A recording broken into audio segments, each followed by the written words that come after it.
The city lights of Lagos glittered far below, but Johnson Leo didn't see them. He sat in his penthouse office, a glass of whiskey in hand, staring into nothing. 38 years old, a man with wealth that newspapers called immeasurable, yet he carried an emptiness no money could fill. Women had always been part of his world, actresses with painted smiles, models draped in diamonds, socialites whispering promises in the dark. But for years his heart never responded, his body never stirred. Doctors had called it stress, therapists had blamed heartbreak, but Johnson knew better. He had simply gone numb. That night, past midnight, he finally left his office and entered the mansion's quiet hallways. Silence wrapped around him, broken only by the faint hum of the air conditioning and his own footsteps. He loosened his tie, running a hand across his tired face. Then he heard something, soft footsteps lighter than his own. He turned the corner and froze. There she was, Regina Benson, the maid. She walked slowly down the corridor, balancing a silver tray with a jug of water and a glass. Her hair was tied in a loose bun, with a few strands falling carelessly around her face. The simple black and white uniform she wore hugged her in ways she probably never noticed, but Johnson did. She hadn't seen him yet. She was humming under her breath, something soft, almost like a church hymn. Then her eyes lifted and their gazes collided. She gasped. The tray wobbled in her hands. "Sir, I didn't know you were back already," she stammered, her voice a trembling whisper. Johnson should have said something cold, detached, the way he always did. He should have dismissed her and walked past. But he couldn't move. His eyes lingered on her, his body rooted to the spot. And then it happened. A sudden heat, sharp and undeniable, coursed through him. His chest tightened, his breath quickened, and a familiar ache stirred deep within him, something he hadn't felt in years. He gripped the edge of his suit jacket, shocked. No, impossible. For years, the world's most beautiful women hadn't been able to draw a flicker of desire from him. But here he was, standing in the dim light of his own mansion, undone by a maid carrying a tray of water. Regina shifted uncomfortably under his gaze. Should I take this to your room, sir?" she asked, her eyes lowering to the floor, her voice laced with nervous respect.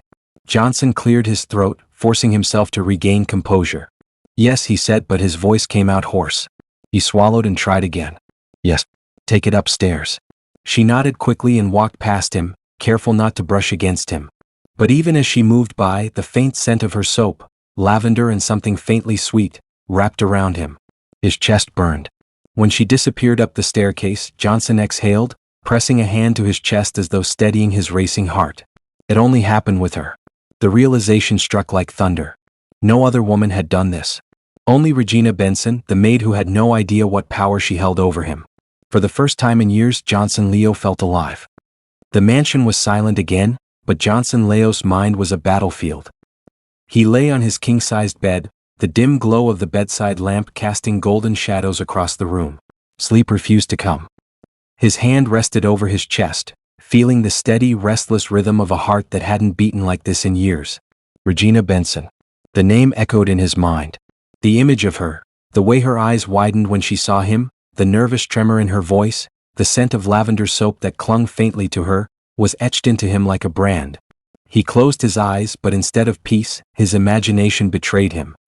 He pictured the countless glamorous women who had tried to tempt him before. Flawless faces, seductive voices, bodies draped in silk. Nothing. Always nothing. Yet one simple maid, barefoot in the hallway with a tray in hand, had undone him with a single glance. He sat up abruptly, running a hand through his hair. What is wrong with me? But deep down he knew. It wasn't something wrong. It was something real. Something he hadn't felt in so long that had forgotten what it meant to want. Down the hall, Regina lay on a much smaller bed in her modest quarters. Her room was simple, cream walls, a small wooden dresser, and a narrow window letting in silver moonlight. She clutched her blanket, staring up at the ceiling, her mind racing. She replayed the scene over and over.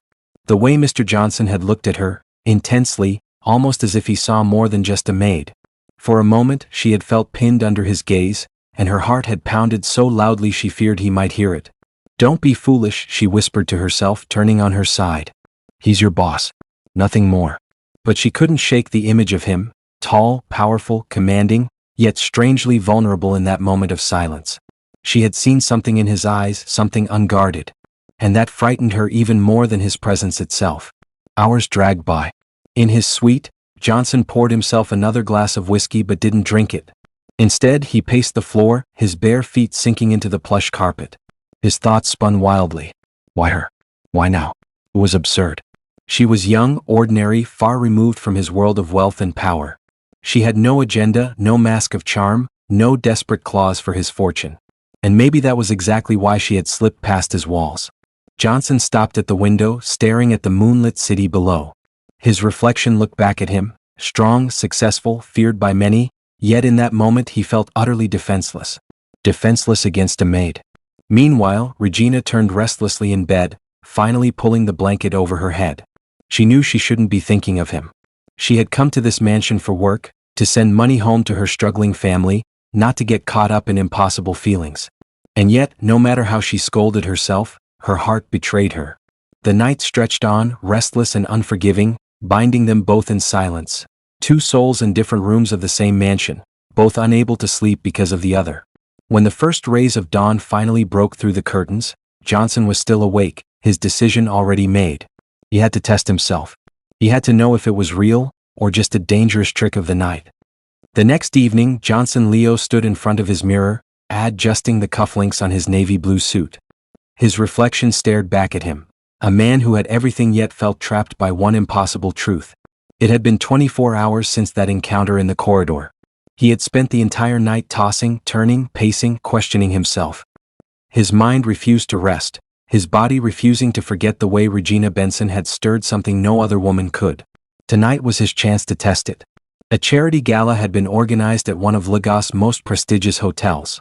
It was the kind of event where the rich and powerful mingled under crystal chandeliers, where women in shimmering gowns competed for the attention of billionaires. Normally, Johnson hated these gatherings. Tonight, however, he needed them. He needed to see if what had happened with Regina was real, or if his restless mind had played a cruel trick on him. The ballroom was alive with music, laughter, and the clinking of glasses. Chandeliers sparkled overhead, and the scent of expensive perfume hung thick in the air. Johnson walked in, immediately drawing attention. Heads turned, whispers spread like wildfire. That's Johnson Leo. Women flocked toward him as they always did, eager to press their advantage. A tall model in a silver gown brushed her hand across his arm, smiling boldly. Another leaned in close, her perfume overwhelming, her laughter a little too forced. Johnson, one of them purred, "You've been hiding too long. Dance with me." She pressed herself close, her gown shimmering under the lights. Her eyes promised everything. Her touch lingered. But Johnson felt nothing. His chest was still, his body cold, his heart silent. He allowed her to lead him briefly to the dance floor, but as the music swelled and her arms wound around his neck, he stared blankly over her shoulder. Nothing stirred. Not even a flicker. The same happened with the next woman. And the next. By the end of the night, Johnson was certain. It wasn't them. It wasn't their beauty, their touch, or their charm. None of them could awaken him. None of them could even make him breathe differently. But when he returned home, the moment he stepped into the mansion and heard soft humming coming from the kitchen, his entire body shifted. His pulse quickened. His chest tightened. He followed the sound. There she was, Regina, standing by the counter in her simple maid's uniform, stirring a pot of stew. Her hair was tied back, her face bare, her hands busy. Ordinary. Innocent. Yet his world tilted. Johnson gripped the doorframe, his throat tightening. Every nerve in his body lit up as if her presence alone commanded him. It was undeniable now. He had tested himself. Surrounded by glamour, he had felt nothing. But one glance at her, one sound of her humming, and his blood ran hot. It only happened with her. And for the first time in years, Johnson Leo was terrified, not of losing control of his empire, but of losing control of his heart. The days that followed tested Johnson Leo's willpower more than any business negotiation ever had. He was a man known for control. He had built his empire on discipline, quick thinking, and an ability to shut out distractions. But Regina Benson was unlike anything he had prepared for. She wasn't a rival executive, she wasn't a scheming socialite, she was his maid. And yet, every time she walked into a room, Johnson felt his carefully built walls crack. On Tuesday morning, he sat at the long dining table, scanning through financial reports on his tablet. The smell of freshly brewed coffee drifted in before she did. "Good morning, sir," Regina's voice came softly, carrying warmth that made his chest tighten. She placed a steaming cup of coffee before him, then moved gracefully around the table to set his breakfast. He tried not to watch her, but he failed. His eyes traced the way her uniform fit neatly against her frame, the way a strand of hair slipped loose from her bun, the way her lips pressed together in concentration as she arranged the cutlery. His body reacted instantly. That same pulse. That same forbidden heat. "Thank you," he managed, his voice lower than intended. Her eyes flicked to him just briefly and he caught it, the faintest blush coloring her cheeks. She quickly turned away, but that single moment unsettled him more than hours at the gala ever could. Later that evening, he retreated into the mansion's private library to escape his restless thoughts. He had hoped the silence of books would steady him. But fate wasn't kind. He found Regina there, dusting the tall shelves with a feather duster. Her uniform sleeves were rolled slightly above her elbows, and she balanced on a small stool to reach the top row. "Regina," he said, his tone sharper than he intended. Startled, she nearly dropped the duster. "Sir, I didn't know you were in here." She quickly stepped down, smoothing her uniform, her cheeks warm with embarrassment.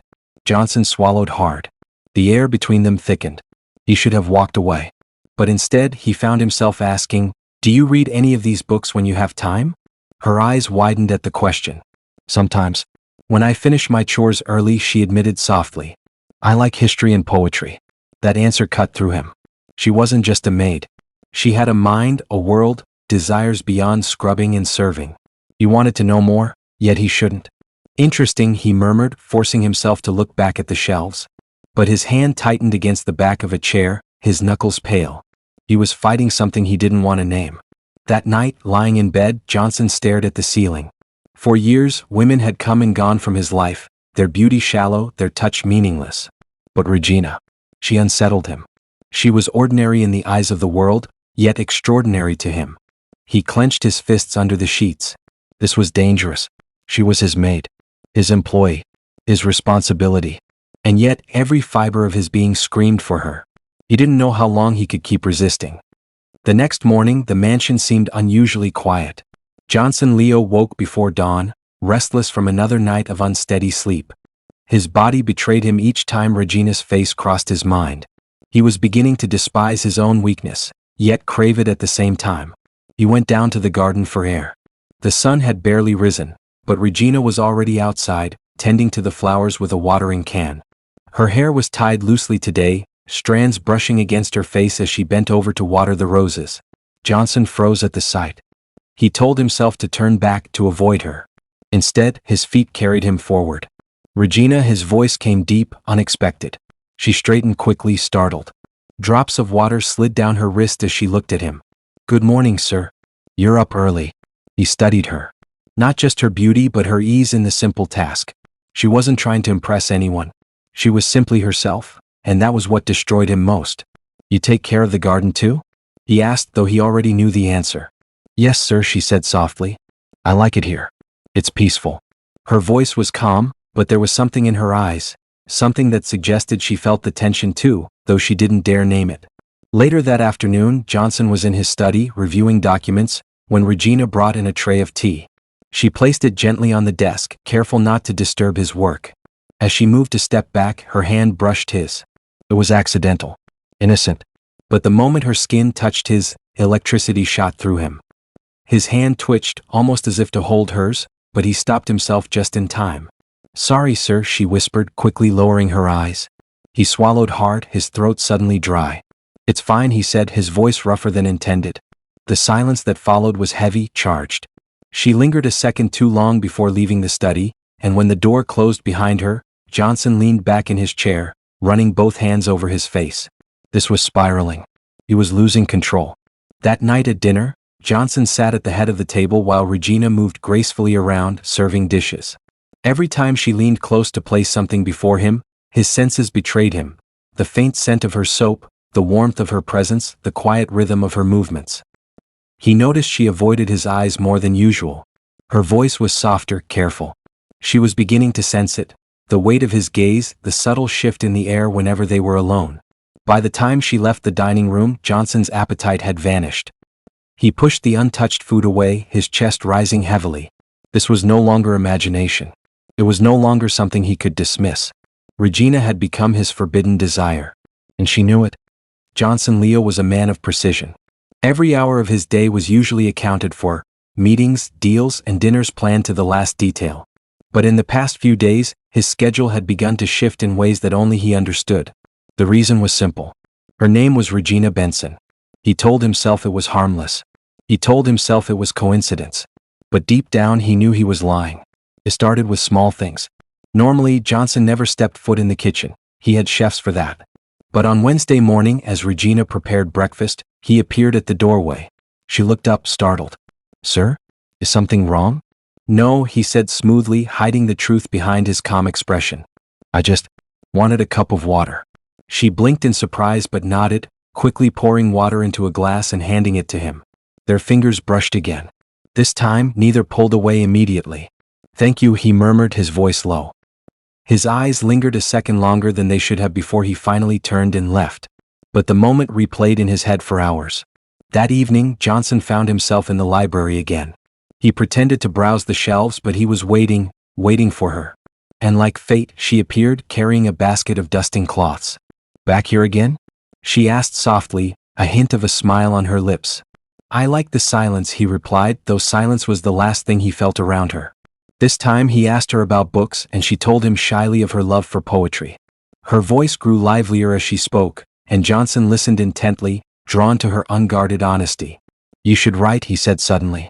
She blinked, startled. "Me? No, sir. I only read." "Reading is where writing begins," he countered, his tone gentle, almost coaxing. Regina lowered her eyes, clearly touched by his words.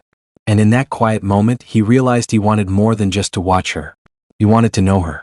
Late that night, Johnson walked into the garden again, restless. He found Regina there, carrying a small lantern as she checked the plants. The night air was cool, crickets chirped softly, and the glow of the lantern painted her in golden warmth. "You work too hard," he said, his voice softer than usual. She turned, startled again, but then smiled faintly.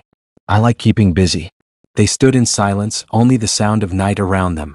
Johnson's gaze locked on her, the lantern light reflecting in her eyes. He wanted to step closer, to close the unbearable distance between them. His chest rose heavily as his restraint cracked. But before he could move, Regina lowered her gaze respectfully. "Good night, sir," she whispered before walking past him back into the mansion. Johnson stood alone under the stars, fists clenched, heart racing. He was crossing lines, one excuse at a time. And soon there would be no turning back. Johnson Leo had built empires, signed billion-dollar contracts, and walked into rooms where every eye was on him without flinching. Yet one young woman, his maid, was unraveling him piece by piece. The more he tried to avoid her, the more fate pushed them together. And every day his restraint weakened. It happened during lunch. Regina bent down to place a plate before him, and the napkin slipped from the tray onto the floor. She crouched quickly to pick it up, but Johnson's hand moved at the same time. Their fingers brushed again, too long, too deliberate this time. She froze, eyes lifting to meet his. For a moment the room stopped breathing. His gaze bore into hers, dark and intense, his hand refusing to pull back. "Sir," she whispered, her voice trembling with something she couldn't name. At last, Johnson let go, leaning back in his chair with a sharp inhale. "Careful," he said, his tone rough, though it wasn't about the napkin at all. Regina rose quickly, her cheeks flushed. She busied herself with the tray, but her hands shook slightly. Later that afternoon, Regina carried fresh linens down the corridor. She turned the corner too quickly and nearly collided with him. "Forgive me, sir," she gasped, clutching the linens against her chest. Johnson steadied her instinctively, his hands gripping her shoulders. The contact burned through them both. His grip lingered longer than it should have, his thumbs brushing the fabric of her uniform. Her breath hitched. Her eyes darted to the side, avoiding his, but her body betrayed her, still trembling faintly under his touch. Slowly he released her, his jaw clenched tight. "Watch where you're going," he muttered, his voice low and strained. But when she hurried away, his hands still tingled from the memory of her. That evening, Johnson stepped onto the mansion's wide balcony overlooking the city. He needed air, space, anything to calm the storm inside him. But once again she appeared. Regina had come to collect folded tablecloths left from the afternoon. She froze when she saw him standing there, the wind tugging lightly at his shirt sleeves. "I didn't mean to disturb you," she said quickly, turning to leave. "Stay," Johnson said, sharper than he intended. She stopped, hesitating. He softened his tone. "The view is better at dusk." Slowly she turned back.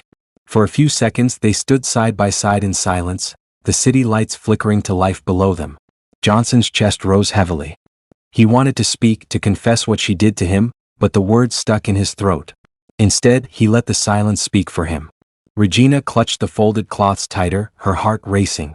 She could feel his gaze on her even when he turned his eyes toward the skyline.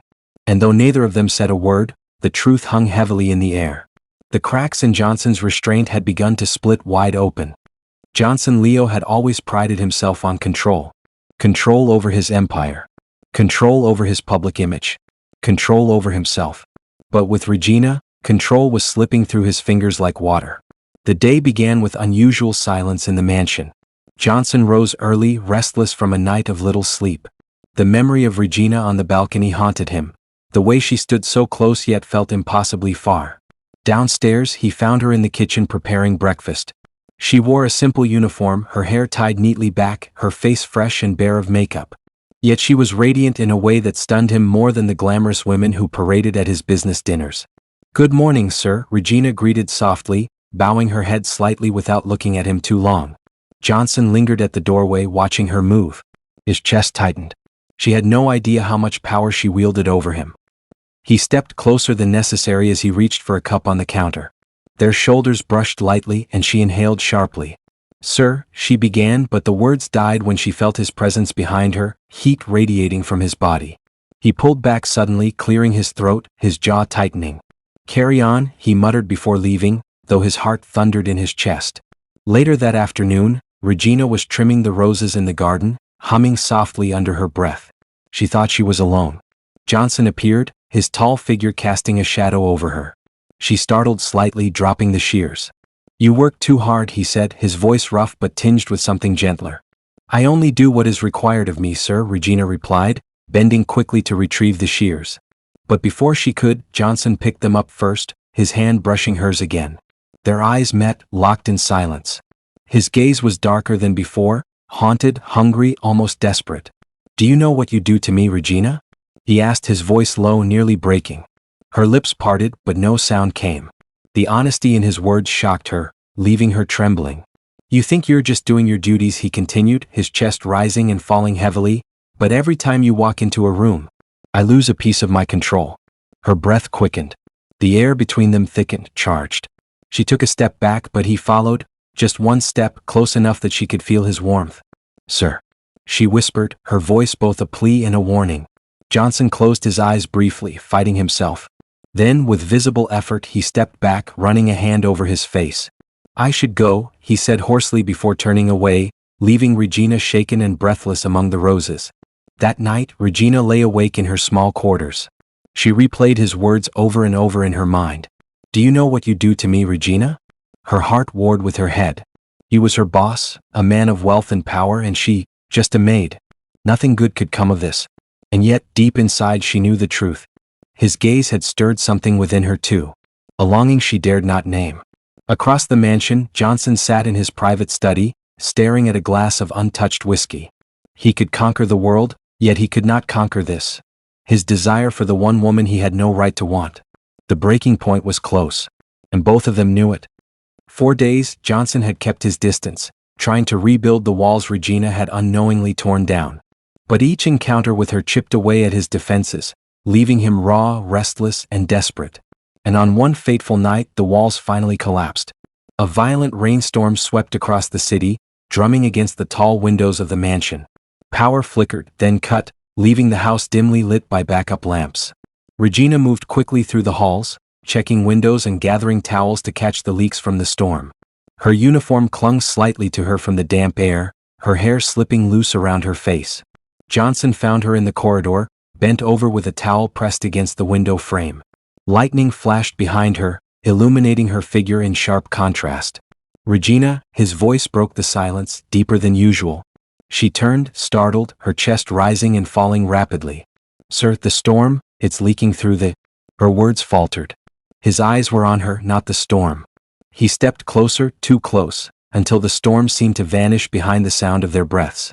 "You drive me mad," Johnson confessed, his voice hoarse.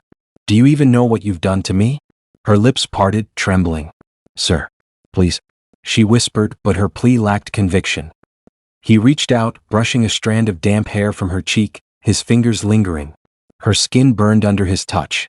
The air between them thickened, their silence louder than the thunder outside. When he cupped her face, she didn't pull away. It happened suddenly, as though the storm itself pushed them together. Johnson's lips crashed onto hers, fierce and desperate, years of restraint unraveling in a single moment. Regina stiffened at first, then melted into the kiss, her hands trembling as they rose to his chest. The world outside, the rain, the thunder, the mansion, faded into nothing. But as the kiss deepened, reality pierced through. Regina gasped and pulled back, her eyes wide, her chest heaving. "Sir, this isn't right," she breathed, her voice breaking. Johnson stood frozen, his own breath ragged, his hands falling to his sides. His eyes burned with longing but also guilt. "You're right," he muttered, though every muscle in his body screamed to pull her back into his arms. He turned sharply and walked away, leaving her trembling, lips still tingling from the taste of him. Regina sank against the wall, her hand pressed to her chest. She could still feel his warmth, his lips, his touch. Her heart pounded with confusion and fear, but also something she dared not name. In his private room, Johnson paced endlessly, running a hand through his hair. He had broken his own code, crossed a line he swore he wouldn't. But deep inside he knew the truth. One kiss would never be enough. The storm outside mirrored the storm raging inside them both. The storm passed, but inside the mansion the air remained heavy. Neither Johnson nor Regina spoke of what had happened in the corridor. They moved like shadows around each other, close but never colliding, always careful, always tense. And yet, the memory of that kiss haunted them both. The next morning, Regina rose early, determined to bury the memory beneath her duties. She scrubbed the floors harder than necessary, her hands raw from soap. She arranged flowers, dusted chandeliers, anything to keep her mind occupied. But no matter how hard she tried, her lips still burned with the memory of his. Whenever she heard his footsteps, she fled to another room. Whenever his voice carried down the hallway, she froze, heart pounding, before slipping away. Johnson noticed. From his study window, he watched her avoid him, her head always bowed, her movements hurried. It infuriated him, but more than that, it hurt. That evening, Johnson hosted a small business dinner in his mansion's grand dining hall. Regina was tasked with serving the guests. Wealthy men and women who laughed too loudly, drank too much, and cast curious glances at their host. She kept her eyes down, carefully pouring wine into crystal glasses, but she could feel Johnson's gaze burning into her from across the table. One of the guests, a striking woman in a glittering red dress, leaned closer to Johnson, laughing at something he said. She placed a hand on his arm, lingering far too long. Regina's chest tightened painfully, though she had no right to feel anything. When her eyes accidentally met Johnson's, she saw it there, the flicker of heat, of possession, of frustration. He wasn't looking at the woman beside him. He was looking at her. After the guests left, Regina carried trays back toward the kitchen. The sound of heavy footsteps made her stop. "Johnson." He caught up with her in the darkened hallway, his face unreadable, his voice low. "You've been avoiding me."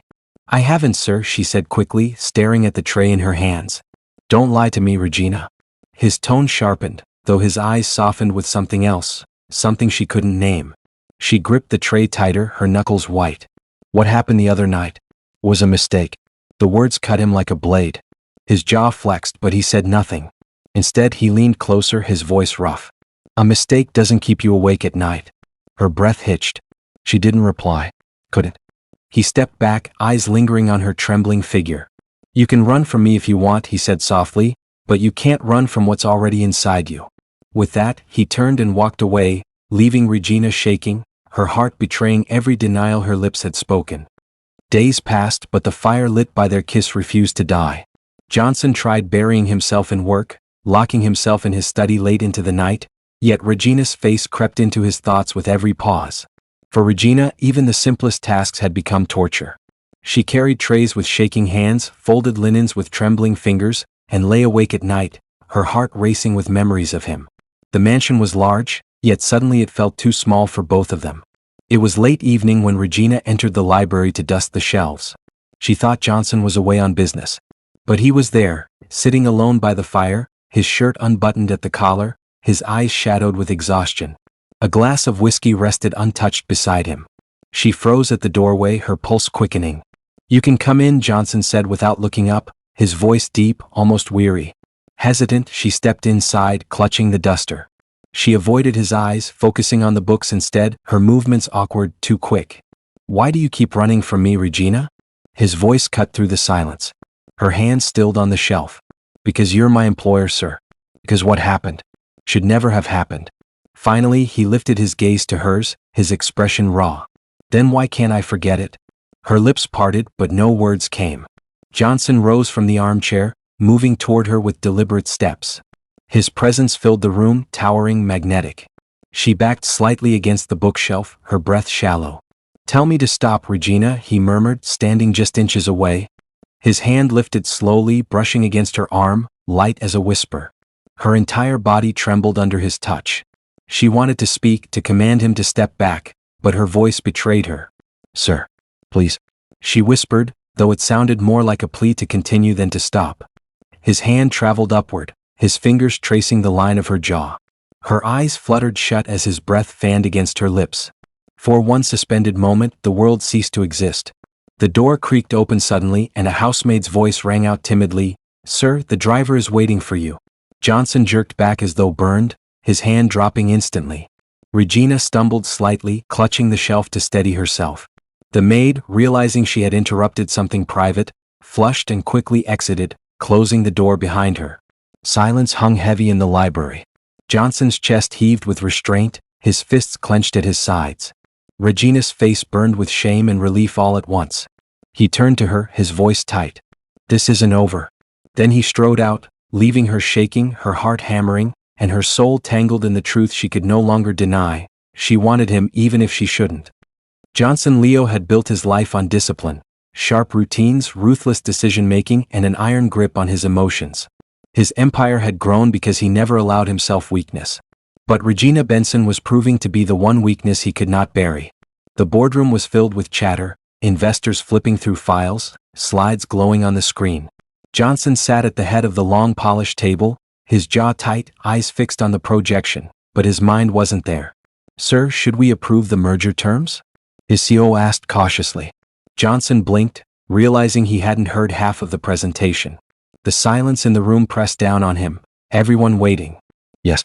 Proceed, he said curtly, though his voice carried an edge that made them drop the subject quickly. But as the meeting continued, his pen scratched against the paper, not with notes but with sketches, Regina's face. The men who once admired his unshakable focus now exchanged uneasy glances. Johnson Leo, the billionaire known for precision, was slipping. Meanwhile, Regina worked silently in the kitchen, her hands busy with dishes but her thoughts far away. Since the library incident, her heart had not settled. Every step in the mansion carried danger. Every shadow might reveal him watching. She caught her reflection in the window, a young woman in a plain uniform, nothing remarkable. And yet, somehow, she had become the undoing of a man with everything. Why me? She whispered to herself, her voice breaking. When the housemaid who had interrupted them entered, Regina stiffened. The girl smiled awkwardly as though carrying a secret. Don't worry, the maid murmured softly. I didn't see anything. But others will if you're not careful. Regina's chest tightened with fear. She wasn't just risking her job, she was risking her reputation, her future. That night, Johnson returned home earlier than usual. The mansion seemed too quiet, too still. He found Regina in the garden, trimming roses under the silver glow of moonlight. She didn't hear him approach until his shadow fell over her. She turned, startled, her eyes reflecting the moonlight. You should be resting, he said softly, his voice stripped of the usual authority. I couldn't sleep, she admitted, lowering her gaze. For a moment, neither spoke. The night hummed with crickets, the air thick with unspoken words. Then Johnson stepped closer, his voice raw. Regina, I can't get you out of my head. It's affecting everything, my work, my peace, my control. You've broken something in me. Her throat tightened. Sir, you shouldn't say that. You can't. I've tried to fight it, he continued, his hand brushing lightly against hers on the garden shears. But the more I resist, the stronger it pulls me. Her breath caught, and for the first time, tears brimmed in her eyes. What you feel, it will destroy us both. But Johnson's hand lingered over hers, trembling with restraint. His empire was cracking, and all he wanted was the one woman who should have been forbidden. The mansion felt like a cage that week. Every hallway seemed charged, every room carried the ghost of what hadn't been said. Johnson prowled through his own home like a restless lion, unable to sleep, unable to focus. His staff noticed his silence, his sudden bursts of temper, his long hours spent staring out windows. And Regina, she had become a shadow of herself.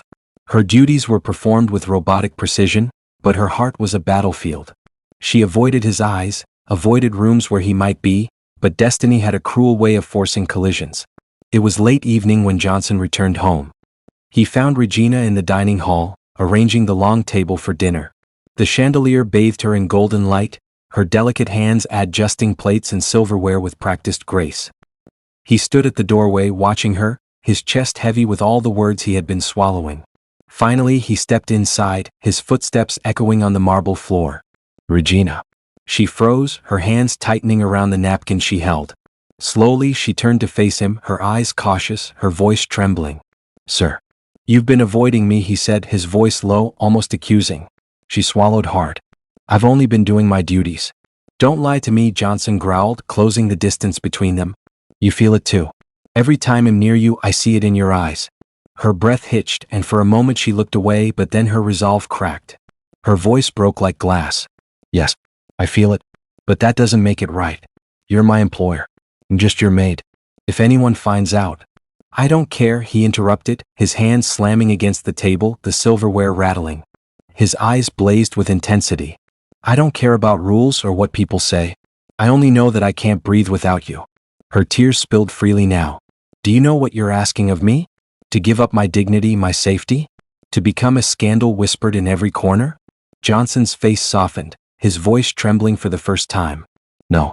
I'm asking you to see me, not as your boss, not as a billionaire, but as a man. A man who hasn't felt alive until you walked into his home." Her heart twisted painfully. For so long she had fought her feelings, buried them under fear and duty. But his words stripped her defenses bare. "Johnson," she whispered, daring to say his first name for the first time. He closed the gap between them, cupping her face gently, his thumb brushing away her tears. "Regina, tell me to stop and I'll never touch you again. But if you feel even a fraction of what I feel—" His voice cracked. "Then let this happen." Her body trembled, her mind screamed of consequences, but her heart betrayed her. Slowly, hesitantly, she leaned into his touch. The world seemed to collapse as his lips found hers. Gentle at first, then fierce, desperate, as though years of restraint poured out in a single kiss. She clung to him, her fingers curling into his shirt, and for the first time she allowed herself to want. The table lay forgotten, the chandelier above them glowing like a witness to their undoing. When they finally pulled apart, both breathless, Regina pressed her forehead against his chest, her tears dampening his shirt. "This will ruin us," she whispered. "Or it will save us," Johnson replied, holding her tighter. Neither knew which would be true, but the line they had fought so hard to protect was shattered forever. The kiss had changed everything. Johnson and Regina both knew it the moment they pulled apart. The chandelier above still glowed as though mocking them, and the rattling silverware on the long dining table echoed in their ears. They had crossed a line and there was no going back. Regina awoke in her small maid's quarters, her lips tingling with memory. Her heart pounded as she remembered the way Johnson had held her, the fire in his eyes, the desperation in his voice. She pressed her palms to her face, groaning softly. "What have I done?" Everywhere she walked that morning, whispers seemed to follow. The other housemaids eyed her curiously, as though sensing something had shifted. The one who had caught her and Johnson in the library watched her with sharp, knowing eyes. Regina moved quickly, avoiding conversations, terrified that a single glance might betray her secret. At his corporate headquarters, Johnson was no better. In the boardroom, he snapped at employees, his patience razor-thin. When one manager presented figures that fell short, Johnson slammed the file shut and barked, "This is incompetence. Fix it." The staff shifted uncomfortably, and used to seeing their usually composed boss unravel. But Johnson barely noticed them. His mind kept replaying Regina's trembling lips, her whispered "Johnson." When she finally surrendered. During a meeting his phone buzzed. A simple text from Regina. "We can't let this happen again." He stared at the words for a long moment, his jaw tightening. His reply was short, brutal in its honesty. "It already has. And I don't regret it." That evening, when Regina came to tidy the living room, Johnson was waiting. He stood by the window, the city lights behind him like a crown of fire. She froze when she saw him, her breath catching. "Sir." "Johnson," he corrected firmly, his gaze burning into her. "Say it again the way you did last night." Her heart raced. "Please don't make this harder." He crossed the room in 2 strides, stopping in front of her. His voice was low but heavy with meaning. I can build skyscrapers, control industries, bend men to my will. But with you, Regina, I am powerless. Do you understand that? Her throat tightened as she fought tears. And what happens when people find out? When the world knows that the mighty Johnson Leo has fallen for his maid, they'll drag my name through the mud. They'll call me a seductress, a gold digger. And you'll lose everything. Johnson reached out, taking her trembling hand in his. Then let them talk. I'd rather lose the world than lose you. Her tears spilled over, her body leaning into his despite her words. For the first time, she realized this wasn't just desire for him, it was obsession, devotion, something far more dangerous. What neither of them realized was that not everyone in the mansion was blind. From the corridor, the same maid who had once interrupted them in the library lingered in the shadows, watching with sharp, calculating eyes. And as Johnson brushed his lips over Regina's knuckles, whispering promises only she could hear, the maid slipped quietly away, already imagining the power that such a secret could give her. Secrets never stayed buried long in a mansion full of watchful eyes.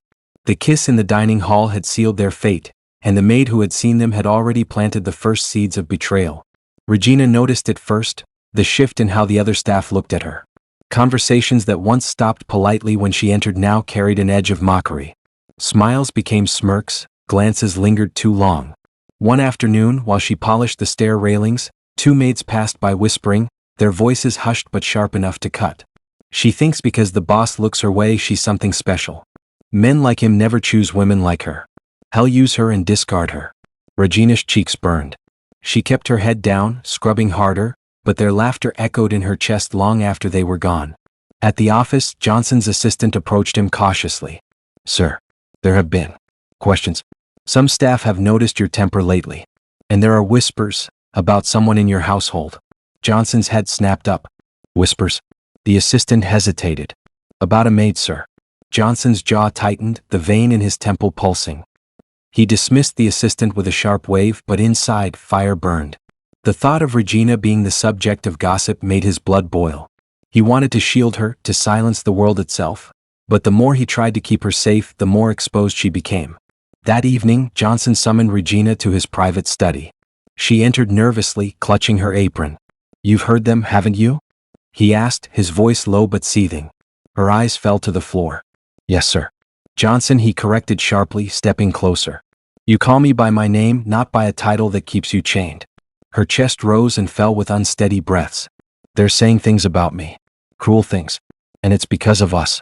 I can't live like this. I can't.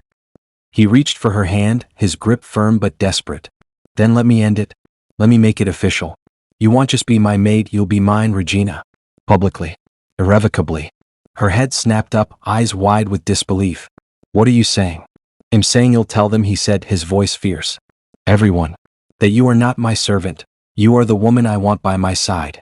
And anyone who dares whisper against you will answer to me. Her heart thundered, torn between terror and longing. She wanted him, but to step into his world meant walking straight into fire. Outside the study door, the same maid lingered again, her ear pressed against the wood. She heard every word, her lips curling into a thin smile. By the time she slipped away down the corridor, she already knew what she would do. Take this secret where it would fetch her the most power. The mansion woke with a strange heaviness the next morning. Servants moved quickly through the corridors, but their eyes carried the shine of mischief, and whispers darted like shadows. Regina could feel it, the shift. She wasn't just being mocked anymore. Something had changed. Something bigger. In the kitchen, the spy maid Ada leaned across the long counter, her voice hushed but sharp enough for everyone to hear. I saw them with my own eyes, she said with relish, chopping vegetables slowly as though savoring every word. Our master and Regina, alone in his study. His hand on hers. His voice calling her not maid, but by her name. The other staff gasped, some covering their mouths, others exchanging looks of excitement and disbelief. No wonder she walks around like she's special, one scoffed. Hell ruin her. Men like him don't marry girls like her, another added. Regina, who had entered quietly to fetch water, froze at the door. The room went silent when they noticed her, but the silence was worse than their words. Every eye pierced her like daggers. She turned and fled, the sound of their laughter following her like a cruel echo. Meanwhile, at his company headquarters, Johnson faced a storm of a different kind. His board of directors had caught wind of the rumors. Mr. Leo, an older board member said sternly across the polished oak table, "Is it true that you're having relations with a maid in your household?" The room fell into tense silence. Johnson's eyes narrowed, his jaw set like stone. "My private life is not up for discussion," he said, his voice like steel. "But sir," another board member interjected, "this isn't just private. If the press catches hold of this, it could tarnish the company's image, and the shareholders will demand answers." Johnson slammed his hand against the table.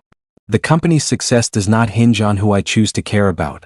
The room quaked with his rage, but beneath his defiance, a dangerous truth pulsed. If this leaked to the media, both Regina and his empire would burn. Back at the mansion, Regina hid in her small room, sitting on the edge of her bed with her apron still in her lap. Tears slipped silently down her cheeks. She whispered into the empty space, "Why me? Why now? Why can't they just let me live?" Every time she closed her eyes, she saw Johnson's face, his promise to protect her. But the more he drew her close, the more the world wanted to rip her apart. She wondered if she should leave, disappear before the fire consumed them both. That evening, Johnson returned home, his anger barely contained. He found Regina sitting in the garden, her shoulders slumped, her eyes red. "They know," she whispered before he could speak. "Everyone knows." He knelt in front of her, taking her trembling hands in his. "Let them know. Let the world scream it from the rooftops. I don't care what they say about me. I care about you." Her lips quivered. "But it's destroying me, Johnson. I can't walk through the halls without feeling their knives in my back. And at your office they'll ruin you too." His eyes darkened with determination. "Then he'll fight them. Every single one. For you." For the first time, Regina saw not just the billionaire tycoon but the man beneath, the man who was willing to lose everything for her. The morning papers screamed with headlines. "Billionaire Johnson Leo Indiana secret affair with his maid." Photographs, grainy but damning, showed Johnson and Regina in the garden, her face tilted toward him, his hand clutching hers. By noon the scandal was everywhere. News channels dissected it, social media blazed with commentary. Half the world mocked, the other half condemned. Shareholders demanded Johnson step down. His empire shook under the weight of shame. At the mansion, chaos reigned. Reporters swarmed the gates, their flashes exploding like gunfire. Inside, the staff avoided Regina as though she carried a disease. In the dining hall, Johnson gathered his employees. His voice cut through the tension like steel. "You've all heard the rumors," he said. "And for once they're true." A stunned silence fell. He turned, extending his hand toward Regina, who stood trembling at the edge of the room. "This woman is not my scandal. She is not my shame. She is my choice. My heart. My future." Gasps echoed, some with disapproval, some with awe. But Johnson's gaze never wavered from Regina's. That night, Regina tried to leave. She packed her few belongings into a small bag, her hands shaking. She couldn't bear to watch him sacrifice everything for her. When Johnson found her at the door, tears blurred his vision. "You think leaving will save me? Regina, don't you understand? You're the only thing I don't want to lose." Her lips trembled. "They'll destroy you because of me." "Then let them," he said fiercely. "I can rebuild a company. I can't rebuild my soul without you." In the weeks that followed, Johnson stepped down from his position as CEO. His reputation suffered and friends abandoned him. But beside him, Regina remained, her quiet strength fueling his fire. The world called her a maid who had bewitched a billionaire. But Johnson called her his salvation. Months later, in a small, private ceremony far away from flashing cameras, Johnson and Regina stood hand in hand beneath an arch of white flowers. She wore a simple ivory dress. He wore a tailored suit. There were no shareholders, no gossiping maids, no whispers, just two souls daring to defy the world. When Johnson kissed her, it wasn't the kiss of a billionaire and a maid. It was the kiss of a man and woman who had survived every storm together. Years later, in the quiet of a sunlit garden, Regina watched their little boy chase butterflies across the lawn. Johnson came up behind her, slipping his arms around her waist. "You see?" he murmured into her ear. "They thought we wouldn't last." She leaned back into him, smiling softly. "But we did." And as their son's laughter rang through the air, Johnson knew the truth. Money, power, and reputation had once defined him, but love, fierce and unshakable, had saved him. If you enjoy this story, please like and subscribe for more of the story. See you again in the next story. Thank you for watching.